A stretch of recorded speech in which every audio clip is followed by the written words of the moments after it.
Welcome to the Two Marketing Moms podcast. I'm Kelly Callahan Poe. Today's episode is called Writing Your Way Ahead in Advertising with special guest Thomas Kemeny. Thomas is a freelance creative director currently splitting his time between Austin and Zoom. He is the author of the cult ad book Junior, Writing Your Way Ahead in Advertising.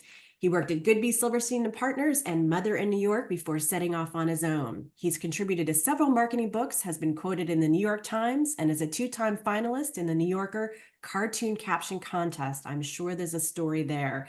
He's won awards at Cannes Lions, One Show, DNAD, ADC, and the Effies. Welcome, Thomas. Thank you so much for having me. I've obviously been a big fan. I've read your book when it first came out, and I recently read it again, and it still reads as it has in the beginning. You can probably read this book in an hour. It's so fast. And you're going to want to, because you're going to want to absorb every single word. But my favorite part is the preface of the book. And there's a paragraph in there that just lights me up. I was wondering if you'd be willing to read that for us. Yeah, sure. Junior. It's where the energy of an agency comes from, the title of the people willing to do anything it takes, any time it takes. Junior is the pulse, the youth and vibrancy, the bright-eyed puppy dog hope that refuses to be jaded by anything, the fight that makes the subhead on a banner as stellar as the TV spot, the heart. In a perfect agency, we're all juniors. I love this. Because it's so true. When we have new hires at an agency, or we bring in interns, I get so excited because there's this new fresh energy that really lightens and brightens the agency, because they're not as jaded as we have been after having so many years in the business. And that energy that you have in the beginning of your career, especially maintaining that through a long career, is the toughest part, right? Absolutely, yeah. For me, like, that's kind of why I wrote the book as well. Is sort of there were so many people and books and things like that that sort of talked to um, what is the industry, what is an advertising, and then kind of jumps all the way to I'm looking back on 50 years of my career, and it's all, if I were to still distill down everything that's happened to me in that time. And this is a book written for people who are doing the work, not commenting on the work. This is for people who are really in the thick of it day to day, who are starting off in the career, because they have energy, they have inspiration. I think there's a lot of talks and things directed at students that are about inspiring them, and that seems so backwards to me, because they have the inspiration. That's not what they're lacking. They're not lacking inspiration. They're not lacking a drive or energy. It's sort of those other things that they still need to develop.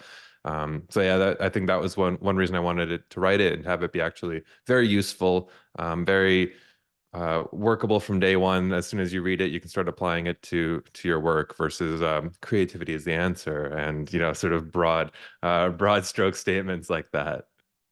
Well, your first chapter of the book, you actually publish your emails to Crispin and Porter in terms of you trying to get a job as a copywriter there. Are those emails real?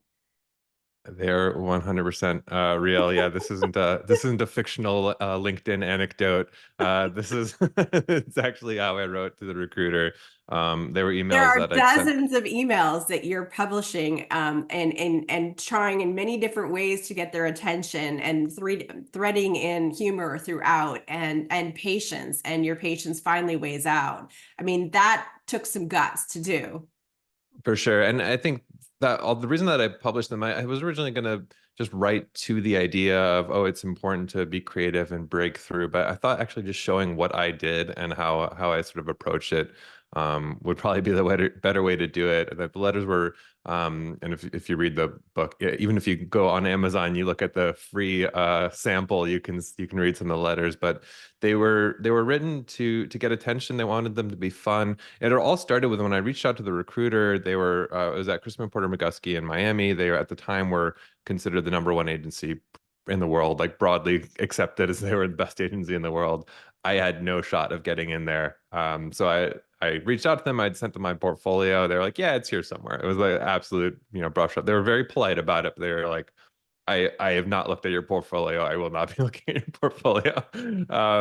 But they asked me to they're like, tell you what, just write me a letter about why you want to work here. And so that's what I did. It started off as a letter of why I wanted to work there, all of the reasons why I thought I'd be a good fit, the way I approach problems, but it written in a funny way. And then kind of halfway through the letter, I had this twist where I say, but you're really busy, obviously. So why should you have to think of reasons not to hire me? I've given you all these good reasons to hire me. Let me give you the reasons not to hire me. And sort of through that, giving them reasons not to hire me, I kind of gave them more reasons to hire me essentially, but also written in a kind of fun way. And they reached out to me immediately after that first letter and said, "This is great. Have we looked at your portfolio?" And I said, "Nope." And so I wrote this letter, and they said, "Great, we'll get back to you in 2 weeks." And that was, I didn't hear anything for 3 months. So I followed up with another letter, and they wrote back again, and they said, "We'll get back to you." Didn't hear for another a couple of months, and then I wrote back again and again. And so basically, over a course of a year, I said, I think in the end, I ended up writing 6 letters to them. These long, well-crafted, each letter took me, weeks to write. They look like they just were thrown on the page, but they were very crafted, very kind of um, walking a fine line of maybe pushing it a little bit too far or just kind of walking that line. Um, and then in the end they did say, yeah, we appreciate the persistence. These letters are hysterical. You obviously, have the thing that we're looking for. We'd love to bring you in as an intern. So that's how I started my career. And that, like I said, they were sort of such a hot agency at the time that basically opened up every door after that. I could reach out to anybody, and at least have a conversation. And then, in my 3 months of interning there, I threw away my entire portfolio. I had a whole new portfolio of mostly actual published work. Um, so that was a game changer for me, and was probably why why I started my career and why I'm successful in working now. So it wasn't just about creativity and demonstrating your ability as a writer. It was more about tenacity and persistence and plain old guts, because a lot of people wouldn't have the guts to do what you did. Yeah, and I think part of that is also, I was in a somewhat privileged position of not having any chance of getting in there anyway, so I had nothing to lose. It's not, Yeah. it's not, oh, this is my shot and I'm gonna blow it. I didn't have a shot. So I said, I'll just do something that makes me laugh. And I think that's sort of an important um thing to call out that I when I talk to people and they say, how do what do you put in a portfolio to get a job? And I always say just put in the work that you really love or do something that really makes you smile, that you really appreciate, because it's a two-way thing. It's not just you going to them and them, or ordaining you as acceptable or not acceptable. It's a conversation of, this is the stuff that I like to do. Is that a good fit for your place? I think that was another piece of it. Just put in things that you love, that make you smile, that you want to be doing.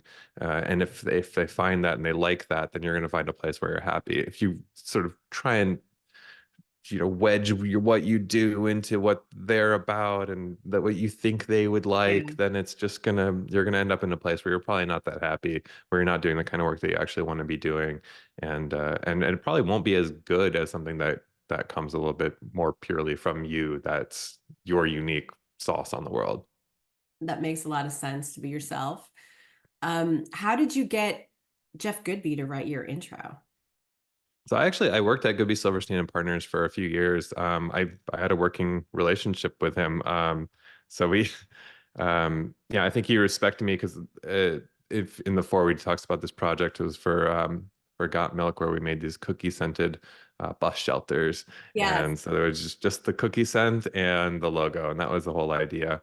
And we presented it to him. We were not on the project. It was on the side. We came up with this idea. We were gutsy enough to bring it to him, to yeah, talk to his assistant and set up a time and try and get in there. And then after that, I just he really loved that idea. He helped us make it happen, and it did well.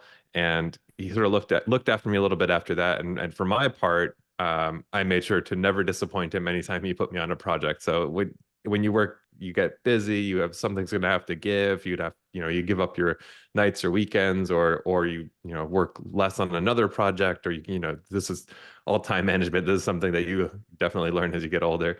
But I just made a point of, I promised myself I would never disappoint on a project that he put me on.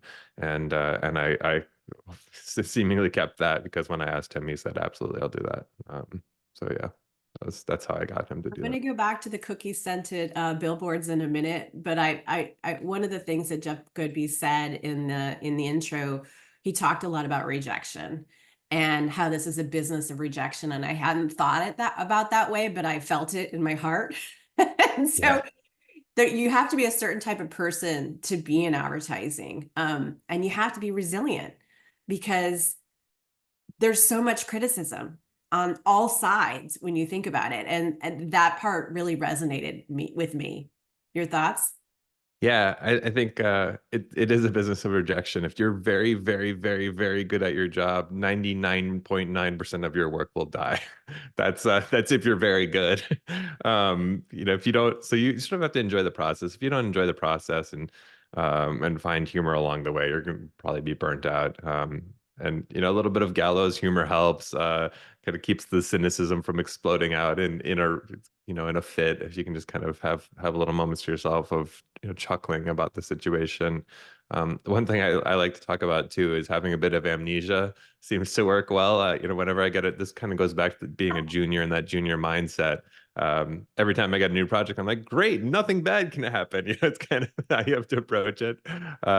You jump into it and say, yeah, everything's gonna be wonderful, and even though this client's been difficult with everyone else, we're gonna have a great time and it's gonna go well. And there's an opportunity. And I mean, what's weird is a lot of times it sort of works out where some of the best projects I've worked on, best clients I've worked on were ones where people had said, this is a terrible client and they don't do good work. And then you approach it fresh and excited, and they find a little something, and they like it. And then you're the one who's turning a bad brand into something great. And that's such a great feeling. Yeah. So, your advice for newbies, we've talked about persistence, we've talked about creativity and being yourself, we've talked about having guts to be able to try something and continue, getting rejected and continually getting rejected and being okay with that. But what other advice do you have for newbies starting out? I'll give a few things. The first one is invest as much as you can into your 401k. It's such a boring answer, but it is the correct answer. It's something that everyone, when I go back, and I tell people that the older people are like, yeah, that's great advice. So, max out your 401k. Yeah. First piece of advice. And then as far as the actual career part of it, ask people who look exhausted if you can take anything on is one great way to do it. Find people who look really tired and say, hey, is there anything I can help you out with? Because I'll tell you, if you're, when I was in my internship and it was, 10 o'clock at night, and I was an intern, so I didn't have anything else to do. I was kind of hanging around there, and I saw a creative director pulling their hair out, and I popped in and said, hey, what are you doing? Anything I can help out? And they're like, yeah, here you go. Here's this project I'm working on that I was hoarding for myself, but now I've run out of time. And I've gotten, yeah, got great work produced from doing that. Um, which also goes this other thing that I like to give as advice, which is don't wait for someone else to decide it's time for your career to start. If you're waiting for this proper trajectory and they're just going to throw you on this track that's going to drive you to success, it's not going to happen. You've got to drive it yourself. You need to find your own way to break through or climb up if you want to. I mean, the other thing is maybe you're okay with just following the track, and that's okay too. And not everyone has to be, driven to succeed and you know whatever. But yeah, if you want to rise quickly, you have to do it yourself. Then nobody's going to put you on that path. Unless you're, related to the boss, maybe then I will. And then yeah, just do more than the assignments that you're assigned, or just find new ways to approach it that maybe, they haven't thought of, or um, getting really good at something. As my other thing I like is just get really good at one type of thing, and then this is the twist, get really good at the opposite of that thing as well. So I think there's a lot of people, and this is sort of true of me, like early in my career, I was known for sort of smart work. And they're like, oh, Thomas is smart. He can figure out the smart stuff. And then I kind of flipped, and I kind of got known for my silly, stupid writing style, which is, the book, if you read it, is written in a very light, very approachable, almost flippant style at times. It's very, I think you were saying it's sort of a fast read. That's why it's written in a way that kind of um, falls off the page. Uh, and now I've sort of found a way to merge those two, where I have a little bit of humor with intelligence underneath it, but which has been very useful having that flexibility now as a freelancer. But I think if I'd stuck in just doing the smart work or just the silly work, I think that would have sort of pigeonholed me, and that's great when times are great because they just need somebody to do the one thing. But when times are a little tight, they need somebody who can do two things. So yeah, I would say that would be one other piece of advice is just, find the thing you're great at, get great at it, and then try and be great at the opposite of that thing so that you have a little bit more flexibility. So, can you share some of your best writing? You have a section on writing tips, you have a section on presenting tips, and you have a section on pitching tips. Can you share some of those? Sure. Yeah, I'll give sort of loose highlights. It's also available on Amazon for anyone who wants it. Yes. Let's start off with like kind of why you need these tips, and this is a little bit of um, about creativity in general. I think your brain thinking takes a lot of energy, burns a lot of calories. Your brain does not want to work. It doesn't want to think. It wants to give you the first answer and say, "Great, we're done."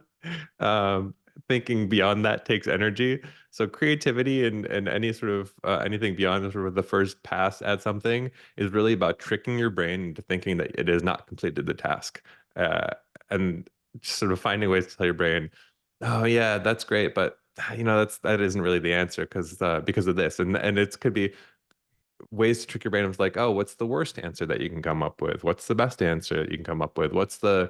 How do we approach it if it's a song? What would we do if we only had 10 characters to write this in? Or, oh, you can't use the letter L or whatever." Just Yeah. throwing garbage at your brain, or coming up with new yeah, I always say like I'll get into this in a minute, but just sort of start with the truth. So like, what are different sort of truths that you can have your brain start exploring? So that's sort of why you need these tips and tricks. Is sort of getting your brain out of thinking it's done. Your brain is wants to be done. It's not done. It's just getting started. And once it kind of accepts that, then you'll just have a flow of ideas come out. Um, there's sort of I'll get more specific. There's sort of like a classic rule in advertising writing, which is write like you talk, which I Yeah. think was really great advice for a long time because people were writing very sort of stilted and sounded very academic and technical, and it just didn't sound like a human being would talk. I think there's been a sort of evolution of that now, where the way that people write now is so much more fun, I think, than it used to be. So I would say now it's actually write like you write is probably the new piece of advice that I would give. If you go on TikTok or Reddit or anything, the way that people write, it's pretty sophisticated and complicated and fun and interesting, but also feels like light and effortless.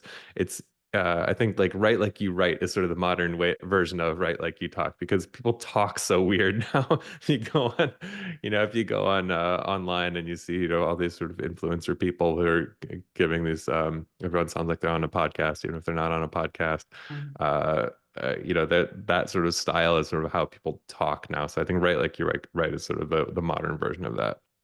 Um, I think there's also just words to avoid. I think there's always knowing you sort of know as a person who speaks a language like what the right word is in a sentence, and I think as much as possible you want to avoid that word so when someone reads it it's surprising. It has a little bit of bite to it. It has a little, you it kind of catches you. It sort of like snags your brain a little bit and sort of pulls you in. Another thing I like to say is to make the solution more interesting than the problem, and this is a really challenging thing to do because the problem is inherently interesting. The problem is, a problem inherently has a tension to it, and writing, you need attention. You need, like I said, a thing that snags your brain, something that catches you. Making the solution interesting requires a little bit of an extra level of something, but if you're working on a termite whatever and insecticide product, then talking about termites and how bad they could eat your entire house or whatever is interesting, but then you've not told me anything about the product. I already have the problem. That's why I'm looking for the product, and you haven't told me anything about the product. So I think, and it's like, oh, the product does the opposite of that. Is not really enough of a solve. You need to prove why you're better than the competition, or why this is the moment you should do it, or you're faster, better, whatever. So those are the kinds of things to focus on. Um, and not all the time. Sometimes just the problem is so inherently interesting that you haven't even thought about it, and then the solution is very very important. Um, and then I was sort of started talking about this earlier. It's starting with the truth. So my art director partner and I, we talk about we call them load bearing ideas. You want to create load bearing ideas where if you change a single word, the whole thing doesn't fall apart. Um, well, some creative hinges on wordplay. And if for some reason that word has to change, let's say it's, oh, our competitor is using that word, or oh, we're going to be translating this into other languages, or any one of a million reasons why that word has to change. I don't know, um, the CMO's husband doesn't like that word and they see it, or whatever it is. There's a million reasons why your ad can die. Um, then uh, then the whole thing falls apart. But if it's a load-bearing idea, if it starts with a truth, like there's a core truth to the sentence, to the headline, it doesn't matter if a word or two changes because the truth is true. And so it's less precious on one word. And then yes, of course, you want to craft it within an inch of its life to absolute perfection with a perfect word, and that's great too. But just making sure it still has something underneath it. Um, so yeah, and then I think the last piece I'll talk to is kind of going beyond kind of classic writing. What do you do for something like experiential marketing? And I think experiential marketing, people say, oh, I don't need to really write because that's just going to be my idea. Um, and you will need to write because people are going to have dwell time there, which is something you don't have in any other advertising medium. They're not going to watch your commercial for an hour, but if they're at an event or an experience, they're going to be standing there for an hour. They're going to be looking at something for an hour. So it has to you need to provide something for them to look at, to read, to consider, and the details are really going to matter because they really got time to dwell on it. So yes, you will be writing there as well. So hopefully that kind of touched on the various topics, from just how to even approach writing, some sort of specific tips for writing, a little bit about just kind of the importance of having a truth to it, and then how do you apply that beyond just the written word on a website or page or something, into experiential and other types of marketing. So back to experiential and cookies. One Hmm. of you're known for the Got Milk campaign that smelled like cookies on a billboard. Which was from the outward a successful campaign, but it was one that was immediately decimated. Can you tell that story because it's a good one? Sure, yeah. Yeah, so this was a campaign. It was in San Francisco that we did it, and we had, I think, in the end, six bus shelters that we made smell like chocolate chip cookies that had the Got Milk logo with it. And then the city ended up taking it down. There were complaints from, and I'm putting it in quotes, homeless advocates were the people who supposedly complained about it. That was not actually the case, but that was the official the official word of who had complained about it. And yeah, saying that people would be offended by the smell of chocolate chip cookies. So the whole thing got taken down, and that got even more press attention from both people saying just the news of, oh, a Got Milk cookie ad got taken down, all the way to people saying how ridiculous that was, and that created a little bit of controversy, which just picked up a lot of attention. So yeah, that was the full story that happened there. So it went up, and people talked about it, thought it was fun, and then it got taken down, and people talked about it, and there was that sort of conversation of, were they right or not right to take it down? A little bit of a pretty benign controversy, so that was fun, that people were talking about it. But it's a great story. Yeah. So let's talk a little bit about the biggest challenges in advertising. We've talked about rejection. And if we had this conversation 5, 10 years ago, it would be a different discussion, right? So, I mean, maybe we can talk Yeah. about the ones that are always the biggest challenges in advertising for creatives, and then what are the new challenges that technology is bringing about? Yeah, I think, I mean, rejection is always is a constant, maybe even more so now. It's so hard to get a good idea through. I think one of the things that's it feels new, but maybe it's always been around. There's sort of like these like ghost clients or like the great and powerful Oz who gives feedback. Like you'll have your day-to-day clients, you'll meet with them, they'll love something, and then somebody somewhere who you don't know, who you're never allowed to speak with, who's been presented to has feedback that you now have to, or they've killed an idea and you say, oh, well, that's incorrect because of XYZ reason. Let's set up a meeting and talk with them. And they, oh, no, you can't meet with them. So it's sort of like the great and powerful Oz giving feedback, which is feels like a new problem. I think it's and you'd have a little bit of it before, but now it's like this new thing where that's kind of the standard. And I think that's one of the reasons why a lot of advertising has just not gotten very good because flies into this abyss and comes back, and you don't even you can't present your own work. You don't, there's no, it's just gone. I think that's sort of a new problem.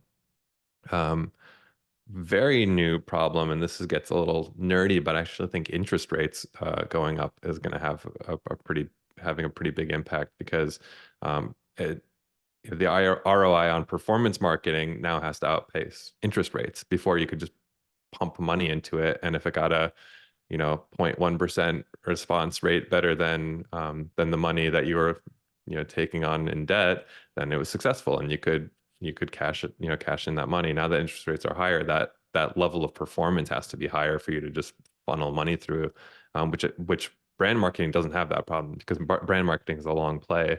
It's getting people to love your product regardless of what's happening, minute to minute on interest rates or click-throughs or anything like that. So this will actually probably cause a pretty big shift, probably more than anything else, I think, in the next few years. It'll probably push more toward brand marketing away from performance marketing just because of interest rates.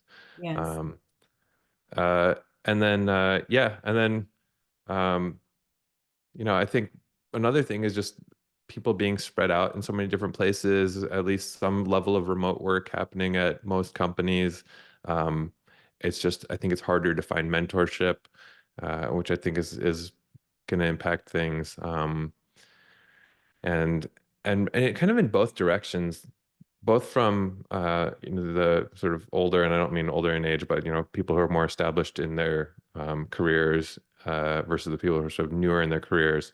Uh, it's that thing we talked about at the very beginning, where just that energy and that vibrancy and that inspiration coming from the bottom up, and then the sort of wisdom and um, sort of institutional knowledge coming down from the people who've been there for a while. I think those aren't merging as much, or it's sort of you have to be very deliberate now in a way that it was sort of incidental before. Now you sort of have to force that to happen, and find ways for people to kind of merge together. So I think that's sort of impacting quite a bit of things as well. And I think that's sort of a new challenge of how do you, as a person coming in, get that institutional knowledge from the company.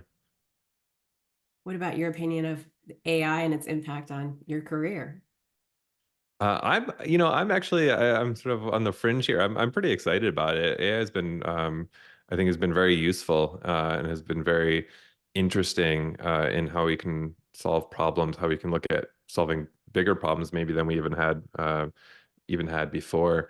Um, you can experiment at a scale that you couldn't experiment at before. You can look at solving bigger problems by, using AI to create essentially simulations of what would this business look like if we did this or that.